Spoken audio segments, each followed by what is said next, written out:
It's a warm, humid night in the Everglades. The kind where the air clings to your skin and the darkness feels thicker than usual. Shots fired 147 Maple Street. Requesting backup. Officer Henry Ring sits quietly in his patrol car, parked on the edge of a remote road. His eyes are scanning the shadows that seem to shift and dance just beyond the reach of his headlights. He's been out here for hours now, driven by reports that have come in thick and fast over the past few days. He'd seen strange things in his years on the force, but nothing like this. Earlier that day, he had spoken with a woman who had claimed to have seen it, and she wasn't the only one. Another witness, a young girl, had described the same thing, an encounter so close it left her frozen in fear. Now, Henry is here, waiting. Every sound, every rustle could be it. He'd already found the tracks, massive footprints unlike anything he'd seen before. They lead into the thick brush, disappearing into the darkness where even the bravest won't venture alone. As the night deepens, the sounds of the swamp grow louder, but Henry's focus never wavers. He knows that whatever is out there is watching him too, waiting, just out of sight. It's a game of patience now, and Henry Ring is determined to see it through to the very end. The minutes tick by, and the tension in the air grows thicker. He adjusts his grip on his flashlight, fingers hovering over the radio. Whatever happens next, one thing is certain. This night will be one he never forgets. Something big is spooking residents. Multiple people have claimed to see a large furry animal trudging through the woods. I literally could see him from all the way over here. I started hearing it. It was very large, and it was running so fast. Of sorts for campers in Taos County. The Sheriff's Office is sharing safety tips on social media to protect yourself from Bigfoot. I saw something out of the corner of my eye off the side of the road in a culvert. It's not like a bear, and it wasn't like a coyote. I've never seen anything like that. No details, just big, like 10-foot foam, big. I freaked out, hit in the leg. I don't think it registered what it was. What's the likelihood that there are big animals that have gone undetected by scientists and by trained observers? For it seems now more certain than ever that the bloody experience of Vietnam is to end in a stalemate. But it is increasingly clear to this report that the only rational way out then will be to negotiate, not as victors, but as an honorable people. Life in the early 70s was a time of economic uncertainty for the average American. With the rising prices and stagnant wages, financial strain was a common reality. But despite these challenges, suburban living thrived, with many families surviving on a single income. The social movements of the 1960s were still making waves, driving change in civil rights and women's liberation. Entertainment was centered around television and music, while political events like the Watergate scandal and the end of the Vietnam War led to a growing distrust in the government. We've got to know whether or not their president's a crook. Well, I'm not a crook. But beyond the economic and social shifts, a different kind of story was emerging from the swamps of South Florida. Reports were coming in of a mysterious, man-like creature, covered in hair, causing disturbances among the locals. The creature would soon become known as the Skunk Ape. Enter Officer Henry Ring, a man determined to solve the mystery and bring this elusive being to justice. Though not much is known about Officer Henry Ring's life outside of these encounters, his name has been closely tied to the skunk ape legend, especially in Florida, where the creature has a significant place in local cryptozoological lore. Some view Ring as a credible witness, his law enforcement background adding weight to the sightings, while others dismiss his stories as folklore or simple exaggeration. According to local accounts and various reports, Officer Ring encountered a skunk ape on multiple occasions during his patrols. The most famous of these encounters took place in the early 1970s, when Officer Ring responded to a series of strange incidents reported by residents. Sightings of a large, hairy figure, unsettling noises in the night, and mysterious tracks found in the swampy terrain. Now, whether or not you believe in the skunk ape, the story of Officer Ring remains a captivating chapter in the mysterious lore of the Everglades. Rumors of the Everglade monster had already spread through the local press, so when Highway Patrol Dispatcher Karen Jones received the call, "Are there any orangutans missing in the Everglades at 9:30 p.m.?" she responded, "Sir, have you been reading those stories about the skunk ape?" Miss Jones later told UPI. The man was sincere and terrified. He had never heard of it and asked, "What's a skunk ape?" He was hysterical. Ring said the manager at Kings Manor Estates trailer park had called the Highway Patrol. He said the man's young daughter had stepped outside of their trailer when she had a face-to-face encounter with one of the creatures. She couldn't talk. Her brother came out and saw two of them on the patio and said it was bigger than their daddy. He yelled at the thing twice and one took off, and then the other leapt up under the brush, Ring said. With all the commotion going on, everyone had gathered outside of the trailer park, and that's when Officer Ring enlisted the help of every able-bodied man in the trailer park. They formed a posse and went out searching for the creature.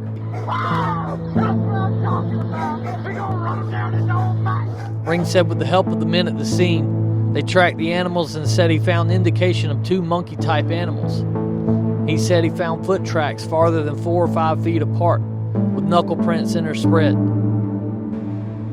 He said he found deep tracks 12 to 14 inches long, and the tracks appeared to double back and disappear.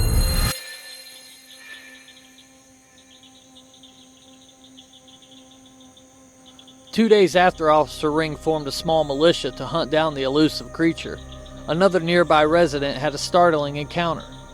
Not with one, but with two skunk apes.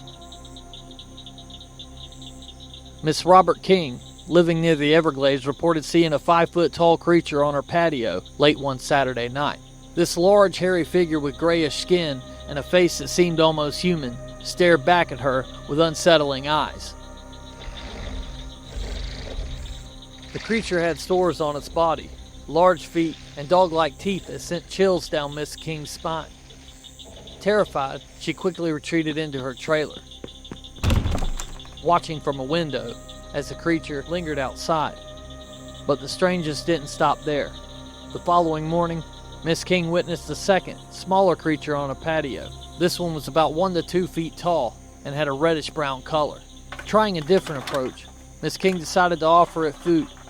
She prepared a plate with lettuce, peaches, tomato, and raw hamburger, which the little ape accepted eagerly. After eating, the small creature allowed her to stroke it briefly, before becoming startled and scampering away into the bushes. Unfortunately, in its rush, it scratched Miss King's ankle, leaving noticeable claw marks that were later confirmed by her physician. This wasn't an isolated incident, and several other residents in the area had also reported sightings of a similar creature around the same time. Despite Officer Ring's efforts to track down the skunk apes with his hastily formed militia, definitive evidence remained elusive. Yet stories like Miss King's kept the legend of the skunk ape alive, fueling speculation about what might be lurking in the swamps of South Florida.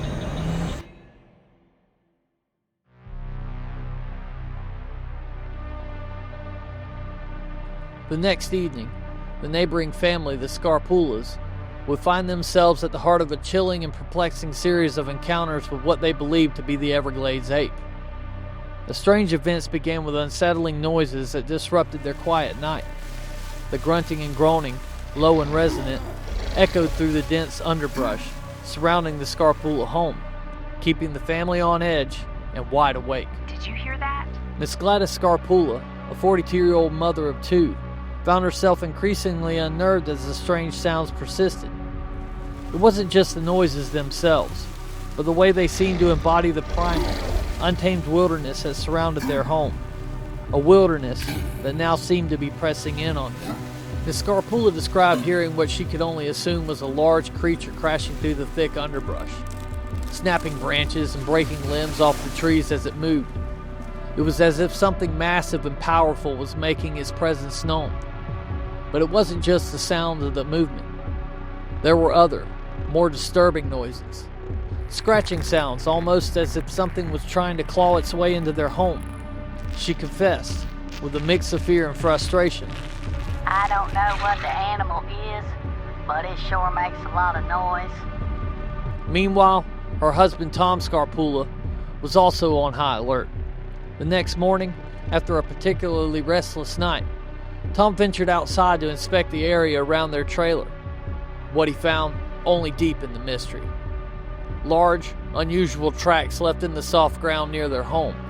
These weren't any tracks that he was familiar with. They were big, much bigger than any bear or wild hog tracks that he had ever seen in his years living in the Everglades. He described them simply as great big ones, the kind that could only belong to something with immense size and strength. These findings, coupled with the noises from the night before, led Tom and Gladys to the startling conclusion that they were not alone. But it wasn't just the Scarpulas that were experiencing the strange occurrences. Reports began to filter in from other residents in the area. People in the nearby trailer parks and homes along the edges of the Everglades were also seeing and hearing things that defied explanation. Large, ape-like creatures were being spotted, sometimes from a distance and sometimes frighteningly close to people's homes. The sightings were becoming more frequent, and with each new report, the tension in the community grew. The atmosphere was thick with fear and uncertainty. Some residents were skeptical, brushing off the reports as exaggerated stories or the product of overactive imaginations. But others, like the Scarpulas, were genuinely frightened, convinced that something very real and very dangerous was lurking just beyond the safety of their homes.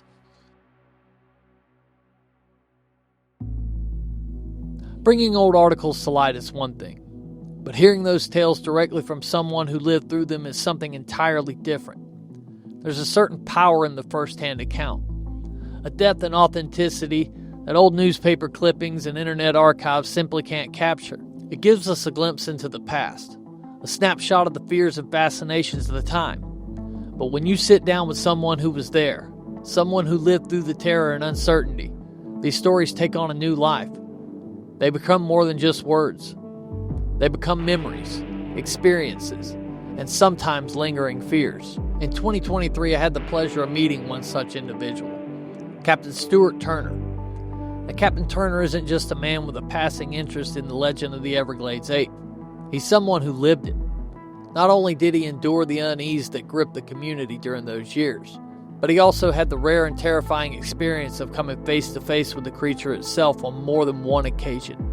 Hearing him speak about these encounters, the way his voice would shift when he described the creature, the size, its smell, the way it moved, those are the details that make the past feel immediate, real, and more than just a good ghost story.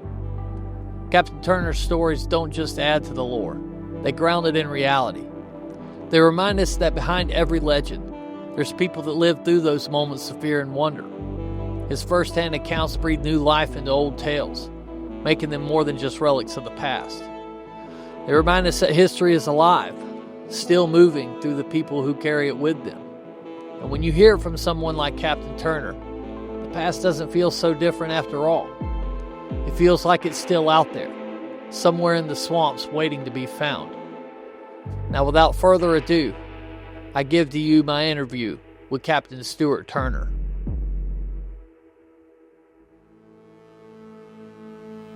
All around the same time, early 70s. I don't know exactly, it's been 50 years, but it's been a long time anyway. But it happened to 3 or 4 different places. People were talking about it. And one night it went up to a horse farm. It got in a horse farm, and the horses were absolutely going crazy. They were trying to kick the sides out of their stall, do anything to get out. And it got reported in the newspaper. People were talking about it. Everybody was carrying a gun. But it was a big issue, and everybody was nervous going outside at night because it was dark. There wasn't no street lights. The streets were all one lane. It was a total different place. And I think that's why the creature was here. There was plenty of food, and the cattle and the afterbirth, and all the rabbits, and the canals were filled with fish, and all the vegetable farm. It had no problem getting food, and the one I saw was a healthy creature. I'm Captain Stuart Turner. I've been a local boat captain for all my life, pretty much. And the first time I saw this creature was west of here. It was on the south side of the Hillsborough Canal. I was sitting at a friend of mine's house, about and ready to have dinner around the big round table. There was 8 of us. The whole back of the house was sliding glass doors, and then there was an old-fashioned clothesline, the kind of umbrella clothesline, the kind that opens and closes. And we're sitting there waiting on dinner, and our dogs, 2 pit bulls, went crazy, running up to the door, wanting to go out, wanting to throw a fit. So we opened the door and let them out. And they went out there, and we were looking at each other. We went out backyard, we looked around, we didn't see nothing. We all went back in the house, sat down to have dinner. We're sitting there waiting on plates being, pots of dinner being put on the table. And all of a sudden, this creature, first time I seen it, walked across the yard. Had a nice gait, wasn't in a hurry, and it was on the other side of the clothesline, and it was head and shoulders above the clothesline. It walked across the yard. It had a steady gait. It looked like a big, powerful animal. It looked kind of silvery in the moonlight. It made a left turn, went across that drainage ditch, up into the trees. We all heard it splashing. We all just kind of sit there and looked at each other for a minute. We walked outside and it had disappeared into the brush. We couldn't hear it. And did you see that? We were all talking to each other about it. And, we all pretty much agreed on what we saw. Well, everybody knew everybody, and people were talking back and forth about it. And it didn't just happen. It happened at 2 different cattle ranches, a horse ranch. It happened over in our neighborhood, and everybody, we used to get together and have dinners. Everybody would gather together in groups. It wasn't like it is now. It was farm people, country people. And everybody started talking about it, and then we started getting asked to, not talk about it so much. You said you were told not to talk about it anymore. Who told you that? Well, let's just put it this way. Everybody out there was smuggling pot. There was 3 airstrips right out there. They used to call Wiles Road Marijuana Road. That's where the company, you can read about it in a book by James Mills called The Underground Empire. But it was called The Company, and it was headquartered on. And everybody that was smuggling pot in South Florida in the 70s was working for them one way or the other. And it's just like, hey, we don't want no attention, we don't want no newspapers, we don't want no cameras. And everybody, because they're decent, everyday people, they weren't gangsters. Everybody just said, okay, well, we'll just be quiet about it. The second time I seen it was on the other side of the Hillsborough Canal. I was going camping with this little girl that I knew from high school. Her name was Faye. I had an old Honda Trail 90, old yellow motorcycle with a luggage rack on the back. She was riding on the luggage rack. We had a blanket. And where Southwest 18th Street used to end, right there close to 441, it was all sugar sand. And off to the right, the canal was about 1/4 of a mile. Florida holly and grass, and it was soft grass. There were rabbits and deer and all kind of wildlife. It was about 9 o'clock at night. We were going to ride out there, put the blanket out, and have a good time. Well, I got about halfway to the canal, and in the headlight of that motorcycle, that thing walked across in front of us again. And the girl on the back freaked out. She doggone near choked me to death. And I stopped the bike. It walked right through the light and looked straight at us. I seen its face clean as day in the light. It just turned its head, kept walking, didn't look worried. It was a magnificent animal. It was big and muscular. It had long legs. It had long arms. Again, it looked silvery in the moonlight, and it disappeared down the side of the canal, and we didn't see it no more. Now, my friend Albert Oswald, where we saw it the first time, where it walked across the backyard, which was less than a half a mile away, was walking home at night from working in the field, and he had a 12-gauge shotgun with him. And he was a little nervous about it. The whole neighborhood was nervous. And he heard something throwing a fit and pitching a fit back in the bushes, making noise like it was moving through and moving brush out of the way real thick Florida holly. And he just let 3 shots of buckshot go in there. I've still got the shotgun. And he pumped off 3 rounds of buckshot, and he heard brush rustling and moving around, and he ran the rest of the way home. Called all us up the next morning. We went over there, guns ready, and we went in there looking for trouble. See if he hit anything, see if there was any blood, any kind of trail, and nothing. No, there was a trail. You could see something where something had broke limbs going through the holly, scratched up all the leaves on the ground, no clear footprints. But there, it went west again, and the trouble started out on the cattle ranches. My third encounter with this creature was about 3 weeks after this all started happening, and it had died down a little bit.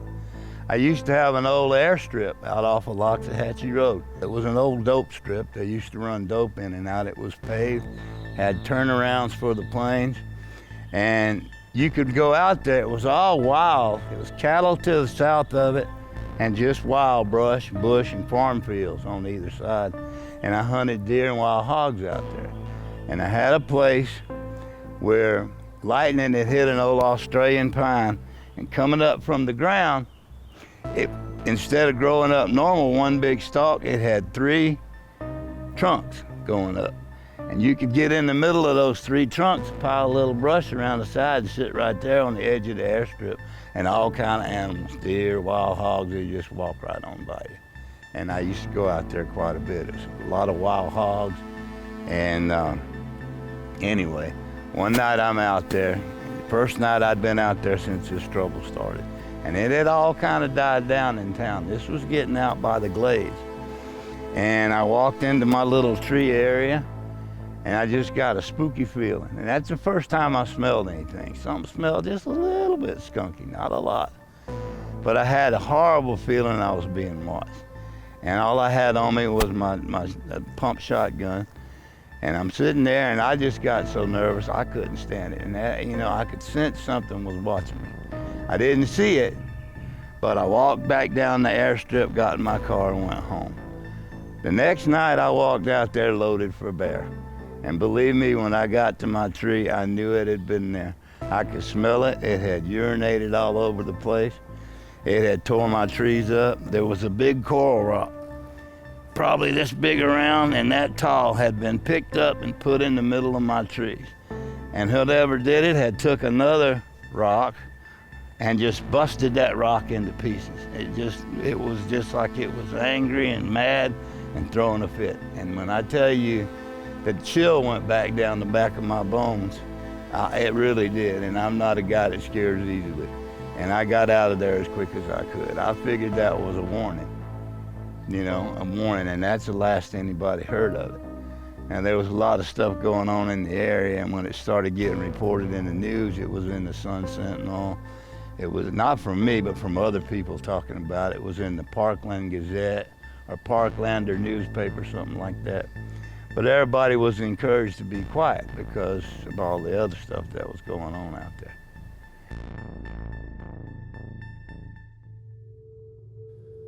As the hunt for the Everglades ape dragged on, Officer Henry Ring found himself at the center of a story that gripped the community in both fear and fascination. Now, despite his best efforts, the creature remained elusive, always one step ahead.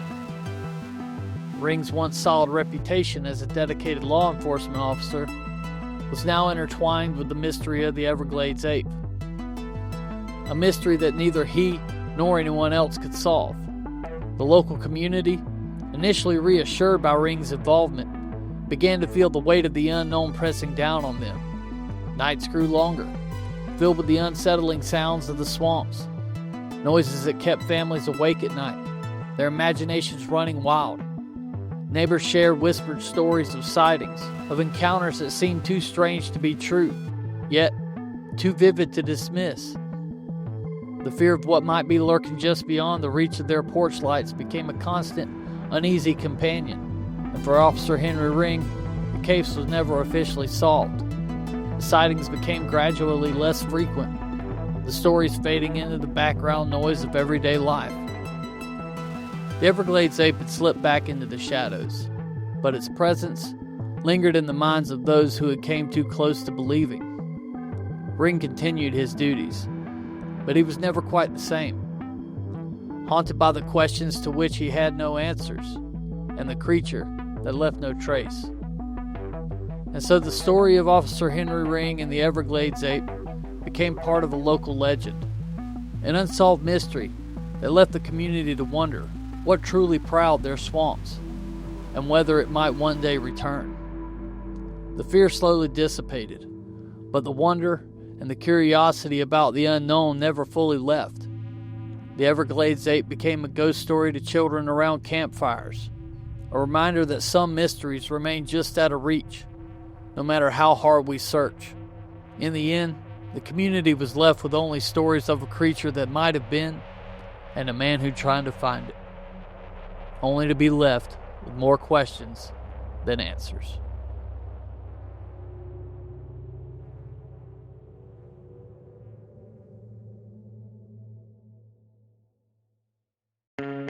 Thank you for watching the Bigfoot Underground. If you like what you saw, please share this, subscribe, and hit that little bell notification button down there so that you can be notified of every time we drop new content. I'm Stacy Brown. Thank you for tuning in.